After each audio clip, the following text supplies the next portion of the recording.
तो हेलो दोस्तों, कैसे हैं आप सब। आशा करता हूँ आप सब बढ़िया होंगे। तो दोस्तों, आज की ये वीडियो आपके लिए बहुत ही ज़्यादा महत्वपूर्ण होने वाली, क्योंकि आज की इस वीडियो में हम मॉडर्न इंडियन हिस्ट्री जी के कुछ ऐसे मल्टीपल चॉइस क्वेश्चंस की बात करने वाले हैं दोस्तों, जो आपके लिए परीक्षा में बहुत ज़्यादा उपयोगी होने वाले हैं, जो है जीएस के। तो दोस्तों, वीडियो को बिना स्किप किए हुए एंड तक देखें, जिससे कि सारे क्वेश्चन के आंसर आपको अच्छी तरह से सटीक से समझ में आ जाए और आप परीक्षा में एक ही बार में अपना रिजल्ट है वो बढ़िया लेके आएँ।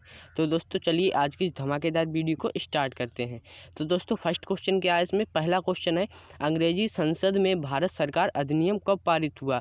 जो अंग्रेजी संसद थी उसमें भारत का जो अधिनियम था वो कब पारित हुआ। तो दोस्तों, इसका आंसर यहाँ पे मैं आपको शो करके दिखा देता हूँ। तो यहाँ पे इसका आंसर हो जाएगा, answer number C is the correct answer. तो यहाँ पे क्या हो जाएगा, 1858 में अंग्रेजी संसद ने भारत सरकार अधिनियम पारित हुआ। तो दोस्तों, बढ़ते हैं नेक्स्ट क्वेश्चन की तरफ। दूसरा क्वेश्चन है, जो दूसरा क्वेश्चन क्या है, भारतीय राष्ट्रीय कांग्रेस का 98 का अधिवेशन निम्नलिखित में से किससे विख्यात है। तो दोस्तों, भारत राष्ट्रीय कांग्रेस का 1896 का जो अधिवेशन था वो किससे विख्यात है। तो दोस्तों, इसका जो आंसर है वो यहाँ पे आंसर इसका हो जाएगा B, option B is the correct answer. पहली बार राष्ट्रीय गीत गाया गया था। तो दोस्तों, भारतीय राष्ट्रीय कांग्रेस का जो 1896 का जो अधिवेशन था उसमें जो क्या है, पहली बार राष्ट्रीय गीत गाया गया था। और राष्ट्रीय गीत किसने लिखा है, तो दोस्तों बात कर ली जाए तो दोस्तों यहाँ पे बंकिम चंद्र चटर्जी जो यहाँ पे लेखक है, उन्होंने ये जो राष्ट्रीय गान है, जो राष्ट्रीय गीत है, इसको लिखा था। तो दोस्तों, अब बढ़ते हैं नेक्स्ट क्वेश्चन की तरफ, जो है तीसरा क्वेश्चन। तीसरा क्वेश्चन क्या है, निम्नलिखित में से किस गवर्नर जनरल को भारतीय प्रेस का मुक्तिदूत कहा जाता था। तो दोस्तों, निम्नलिखित में से किस गवर्नर जनरल को भारतीय प्रेस का मुक्तिदाता, जो मुक्तिदाता होता है भारतीय प्रेस का, उसे किसे कहा जाता था। तो दोस्तों, यहाँ पे इसका आंसर हो जाएगा आंसर नंबर 1835 से 4 मार्च 1920 के बीच भारत के गवर्नर जनरल थे। उन्होंने प्रेस को पूर्ण स्वतंत्रता दी थी कि वो कहीं भी जाके किसी भी जो राजनीति के जो नेता लोग होते हैं या कहीं भी जाके वो अपना जो मीडिया का जो समुदाय होता है वो कहीं भी जाके और वहाँ पे जो भी होता है अपना काम वो कर सकते हैं। तो दोस्तों, बढ़ते हैं नेक्स्ट क्वेश्चन की तरफ। नेक्स्ट क्वेश्चन है चौथा क्वेश्चन है, तो यहाँ पे समुद्री व्यापार के संदर्भ में कारताज व्यवस्था का उपयोग किसके द्वारा किया जाता था। तो दोस्तों, जो समुद्री व्यापार था, पहले जो ये वाहन तो चलते नहीं थे, तो यहाँ पे क्या था, समुद्री व्यापार था। समुद्रों के द्वारा व्यापार किया जाता था, जिससे जहाज़ों से बहुत सारे सामान जो इधर जो था ट्रांसपोर्ट का, वो यहाँ पे इधर उधर किया जाता था।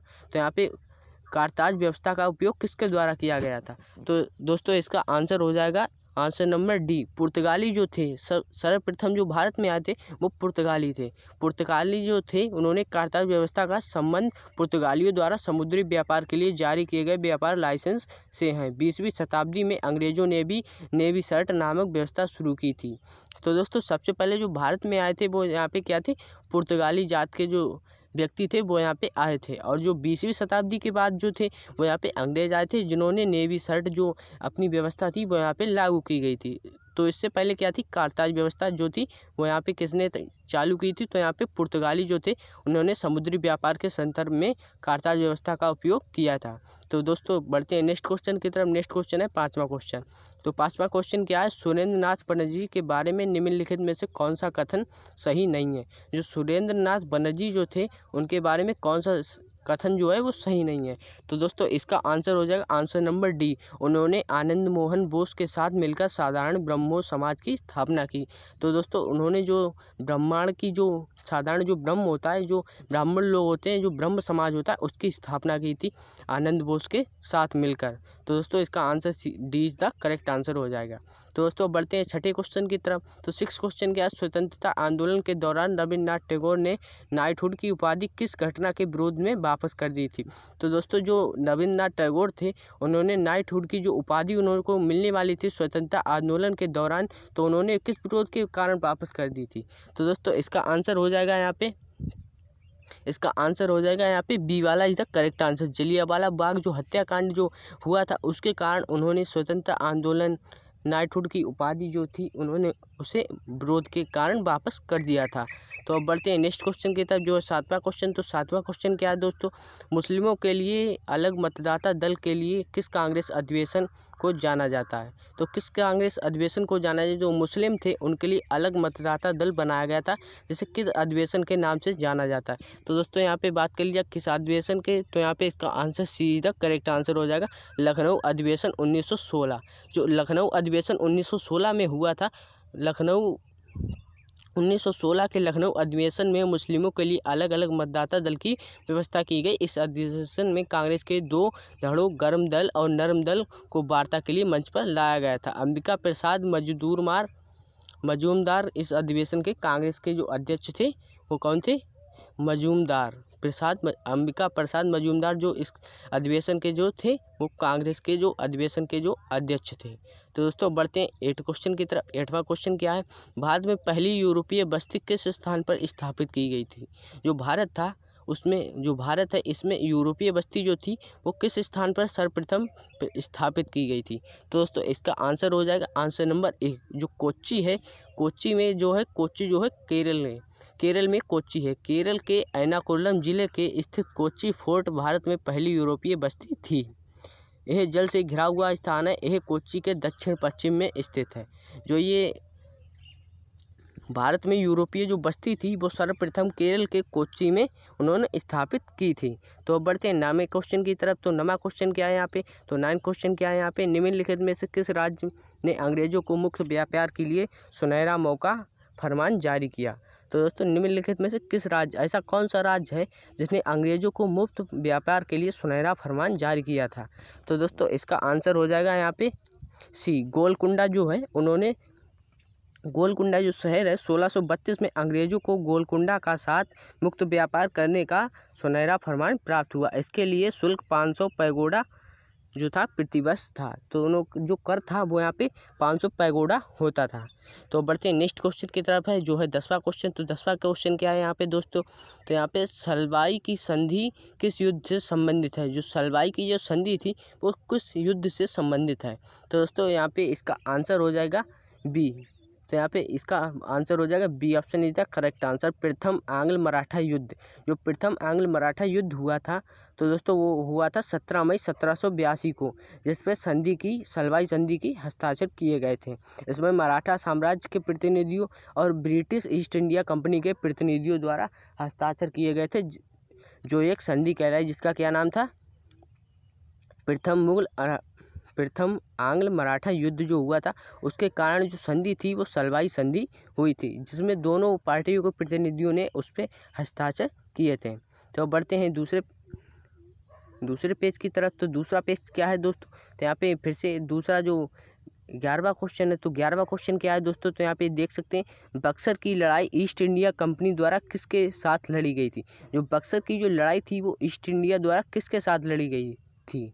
तो यहाँ पे इसका आंसर ए हो जाएगा करेक्ट आंसर। मीर कासिम जो था, बक्सर की लड़ाई 22 अक्टूबर 1764 को ब्रिटिश ईस्ट इंडिया कंपनी और मीर कासिम बंगाल के नवाब अवध और नवाब मुगल सम्राट शाह आलम द्वितीय की संयुक्त सेनाओं के बीच लड़ी गई थी।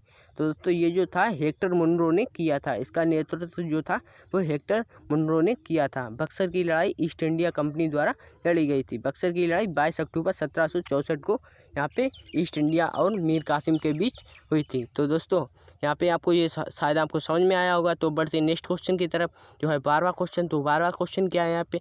निम्नलिखित में से भारतीय शिक्षा का मैग्ना कार्टा किसे कहा जाता है? तो यहाँ पे इसका आंसर हो जाएगा, यहाँ पे answer is the correct answer, Wood's despatch जो है sir Charles Wood British India company के नियंत्रण बोर्ड के अध्यक्ष थे। जो सर चार्ल्स बेबेज थे तो वो क्या थे? ईस्ट इंडिया कंपनी नियंत्रण के बोर्ड के अध्यक्ष थे। उन्होंने 1854 में लॉर्ड डलहौजी को एक प्रेषण भेजा था। 1854 में एक प्रेषण भेजा था जिससे सुझाव दिया था कि प्राथमिक विद्यालय में मातृभाषा की पढ़ाई होनी चाहिए। जो अपने यहाँ जो प्राथमिक विद्यालय होते हैं इनमें जो देशभक्ति की जो मातृभाषा होती है, जैसे हमारी जो भी मातृभाषा है, तो जैसे भारत की मातृभाषा तो यहाँ पे हिंदी है, तो हिंदी की ही पढ़ाई होनी चाहिए। जिस देश की जो भी मातृभाषा होती है उसके अनुसार इसमें मातृभाषा का उपयोग किया जाता है। वर्नाकुलर प्रेस अधिनियम और शस्त्र अधिनियम किस वायसराय के द्वारा पारित किया गया था? तो वर्नाकुलर प्रेस जो एक्ट था वो किस अधिनियम के द्वारा पारित किया गया था? तो दोस्तों इसका आंसर ए वाला इधर करेक्ट आंसर हो जाएगा। यहाँ पे लॉर्ड लिट्टन जो था यहाँ पे लॉर्ड लिटन 1876 से 1880 के दौरान भारत के वायसराय थे। जो लॉर्ड लिटन थे वो यहाँ पे 1876 से 1880 मतलब 4 साल तक यहाँ पे भारत के वायसराय थे, जिन्होंने वर्नाकुलर प्रेस अधिनियम और शस्त्र अधिनियम को पारित किया गया था, जिसके कारण। तो दोस्तों अब चलते हैं 14वें क्वेश्चन की तरफ। 14वां क्वेश्चन क्या है, निम्नलिखित में से किस वायसराय की हत्या उनके कार्यकाल के दौरान की गई थी? ऐसा कौन सा वायसराय है जो उसके कार्यकाल के समय ही उसकी हत्या कर दी गई थी? तो दोस्तों यहाँ पे क्या आंसर हो जाएगा इसका? तो इसका आंसर हो जाएगा ए वाला ही करेक्ट आंसर। क्या है? Lord Mayo. लॉर्ड मेयो जो थे उन्होंने लॉर्ड वायसराय भारत के एकमात्र ऐसे वायसराय थे जिनकी हत्या उनके कार्यकाल के दौरान हुई थी। 1872 में अंडमान द्वीप के पोर्ट ब्लेयर में एक निरीक्षण यात्रा के दौरान पठान ने उनकी हत्या कर दी थी। जो एक पठान सरदार जो था उसने गोली मारकर इनकी हत्या कर दी गई थी। तो यहाँ पे 15वें क्वेश्चन की बात कर लेते हैं। तो 15वां क्वेश्चन है, लॉर्ड रिपन ने हंटर आयोग का गठन किस लिए किया गया था? जो लॉर्ड रिपन जो थे उन्होंने हंटर आयोग का गठन किस लिए किया गया था? तो इसका आंसर हो जाएगा बी, भारत में शिक्षा सुधार के लिए। भारत में शिक्षा सुधार के लिए लॉर्ड रिपन ने हंटर आयोग का गठन किया गया था। जो गठन कब हुआ था? तो यहाँ पे देख सकते हैं 3 फरवरी 1882 को यहाँ पे लॉर्ड रिपन ने हंटर आयोग का गठन किया गया था। तो यहाँ पे अब बढ़ते हैं 16वें क्वेश्चन की तरफ। 16वां क्वेश्चन क्या है, भारतीय टंकण पाक कागजी मुद्रा अधिनियम किस वायसराय ने पारित किया गया था? भारतीय टंकण पाक कागजी मुद्रा जो आती है अपने यहाँ, वो किसके द्वारा अधिनियम द्वारा पारित किया गया था?